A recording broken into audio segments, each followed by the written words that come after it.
Hello and welcome back to the channel for another College CF review.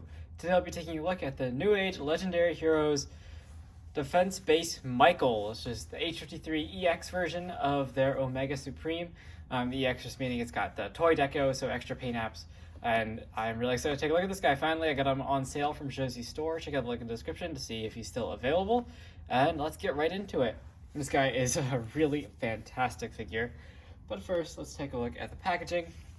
We get very G1 inspired toy packaging here. Looks fantastic. I mean, just this guy is awesome to get just because not only is the figure amazing, but the packaging is phenomenal and takes you right back to the good old days, if you will. There's the side, lots of images of all the toy on packaging. Really fantastic job here by Newage. There's the bottom. Go. And you do get a nice instruction booklet. This guy's transformation is actually not too bad. After looking through it the first time, it's not too much to handle.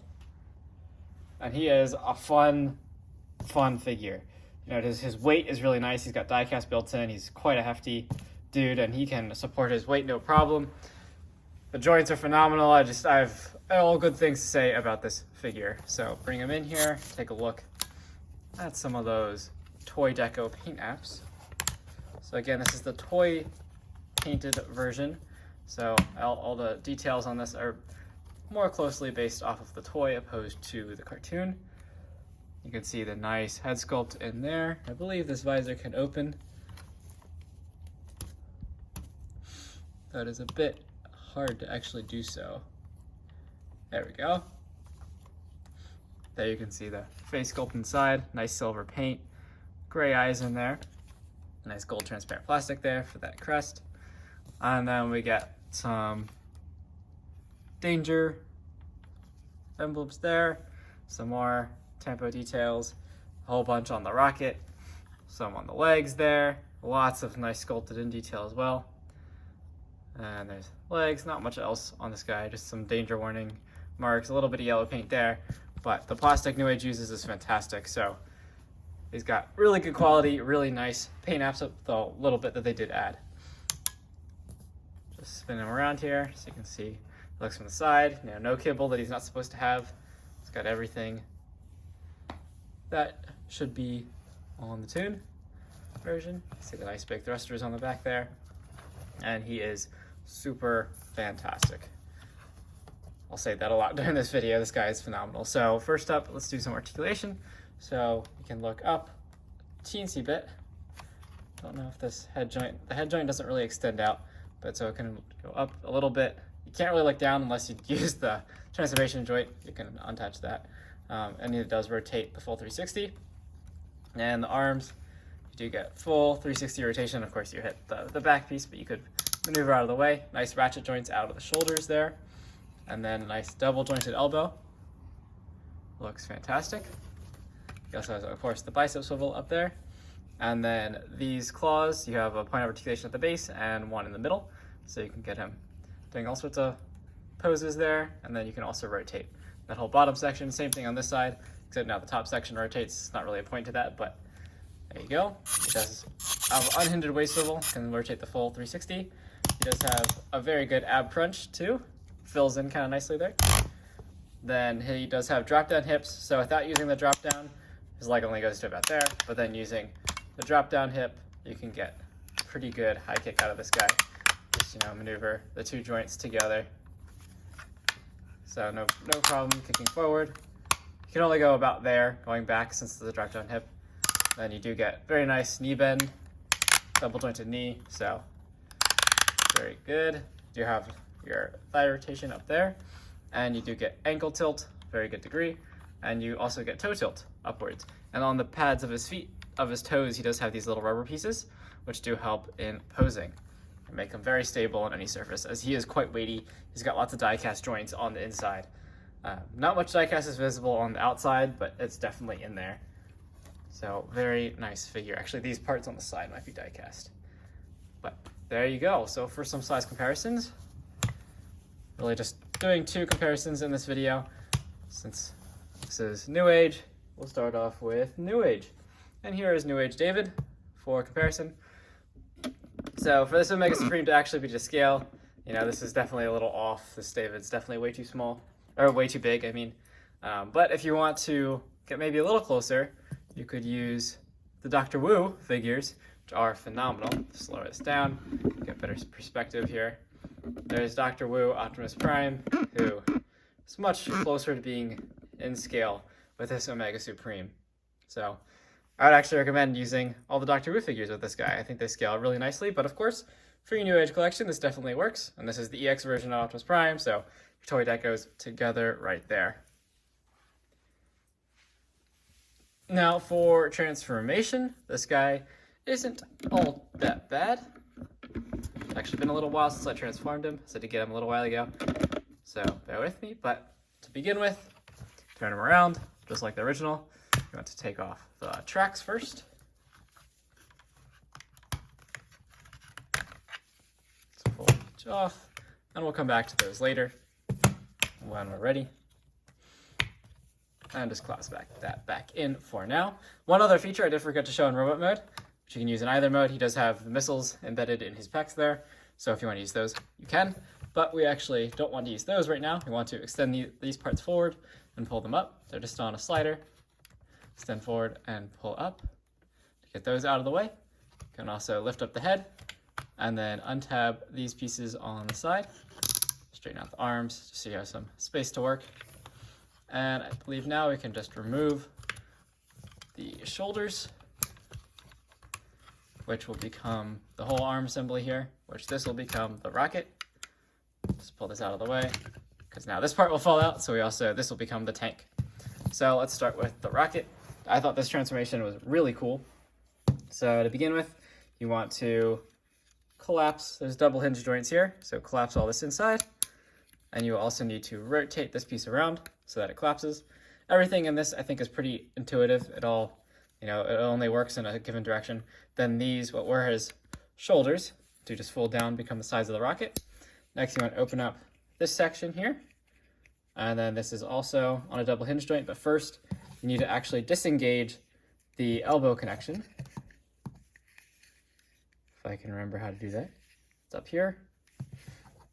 This the yellow tab that plugs into the gray piece up here, I believe is what comes out, like that. And now you should be able to collapse this all the way inside, straighten out that shoulder joint. And there are tabs and slots in here that line up, which we can work with at the very end. And just press all that in, like so. And there's half of the rocket just about done. Same thing on the other side. To begin with, you want to rotate this section around and then fold this panel over, collapse all this in and tab it in. And then at the top here, find that panel, open it up and disengage the double elbow there, and then collapse all this inside, close that door and tab that all in. And finishing touches, just splay out the rocket legs. And you have the rocket section of Omega Supreme. I think this thing is awesome. It's so much fun. It's got die-cast in it, as you saw on those double hinged elbows. You get die-cast joints in there, and there's other die-cast embedded in them. So he's nice and hefty, and looks good. We'll examine this more once we get everything transformed. So next, let's work on the tank here. And we'll take his little gun turret section there, fold that inside. You can pull this up, and he does actually have a faux head. So you want to pull this up, then rotate this section around, and then we can rotate all this around again, like so. And then the head will fold inside like that. And at the same time, these little wheels will push up. And then all this, if we just straighten all this out, it'll just click into place, and then the head, the robot mode head, will just sit in underneath. So you have something looking like this. Next, we want to take this piece and just shift it back on double hinge joints, which is a pretty common theme on this, lots of double hinge joints. And then we can take this head section, take these little filler pieces, fold them inside, and this will tab on top there. And we want to open this up, pull out the turret, and rotate around, and there you have the turret section all done. Next, we just have to fill out the sides. So you want to untab on the side here, this panel. And then we also need to pull out on this section. So now it's disengaged. Extend out the tank treads here, like that. And then rotate this all up to the side. Then pull this section out, and now we'll get a tab slot connection in back. Should snap in, no problem. And actually, before we do that, sorry, we do need to make sure that this filler panel here is down as well, as that goes into a tab on the side. And now that should all line up. And then you want to rotate this around, which is on like a 45-degree joint there, and then flip that down. And there you have one side of the tank done. Same thing on the other side. So just kind of pull out here, disengage all those joints, then snap the treads together, and then fold this panel down, keeping everything extended, and pull this back section out. And now you should be able to tab everything in to the tank like that. Rotate this section and flip it down.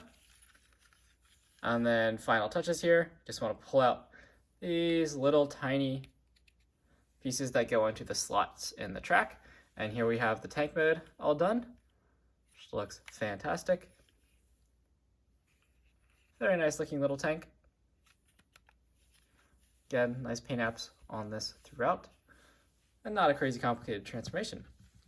Now for the kind of final, I guess, main piece here. There's actually still 3 more pieces involved, but we want to fold those panels in, and then we can come to the legs, and you want to pull off his shins, and then these parts will just kind of naturally collapse in. So same thing on the other side, pull off the shin and collapse those little wing-ish pieces in. And now we want to split his leg down the middle, like this, and just pull it off of the knee joint.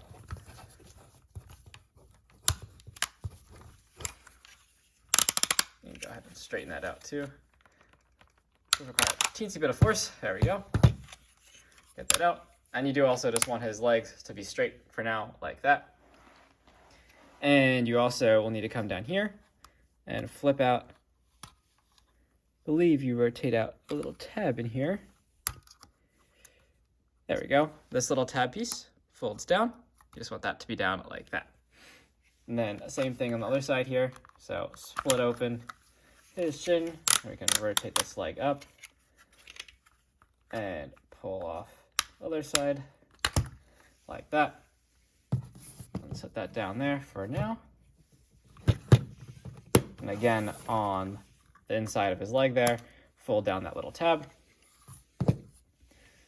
And for the legs here, these have actually a more complicated transformation than you might think.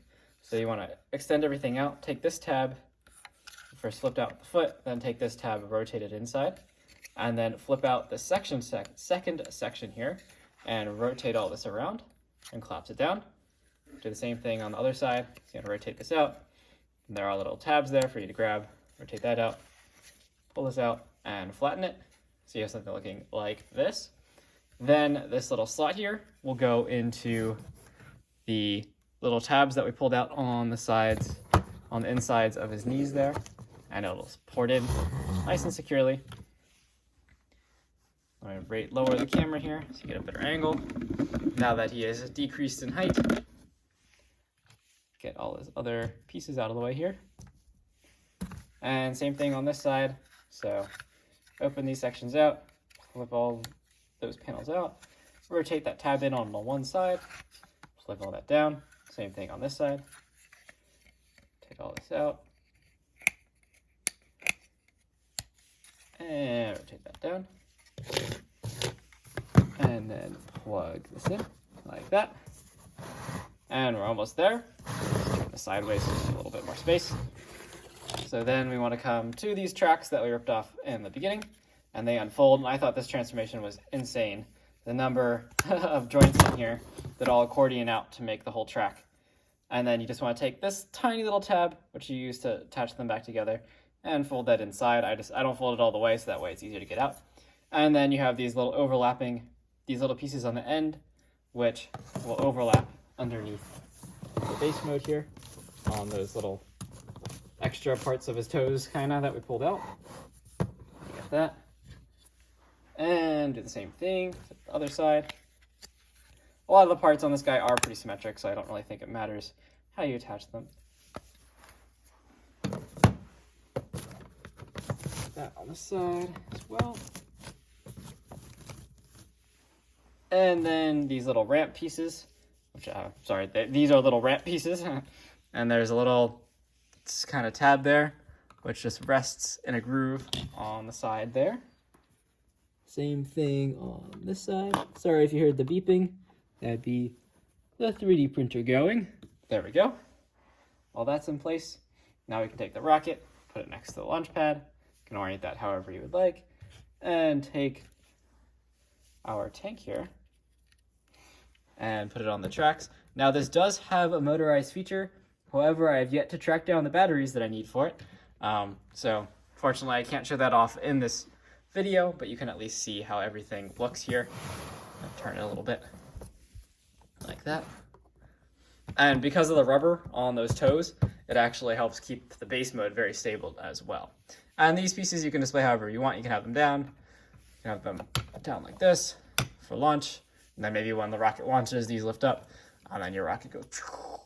But so features of the rocket, you do actually have a few. First up, well, they're the same feature, just on both sides. So inside of this panel that you open up for transformation, you do have a ramp. So if you want to load your Autobots on, you can do that. You could have them load up there, or you can have it come all the way to the ground.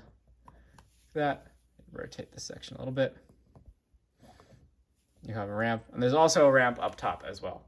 So there's ramps on both sides of the rocket, which is a pretty neat feature. Then for the tank, you do have a rotating turret, so full 360 rotation there. Unfortunately, the turret, the barrel itself can't move up and down, but these sections can move up and down. And one other piece of transformation here that I always forget is these little turrets actually extend out ever so slightly, like that, and they just click into place. So they actually poke out a little further forward. But so those can move up and down if you want them to. And then, of course, this would drive if you have the batteries. And those little pieces in the center here, these are what keep it on the track.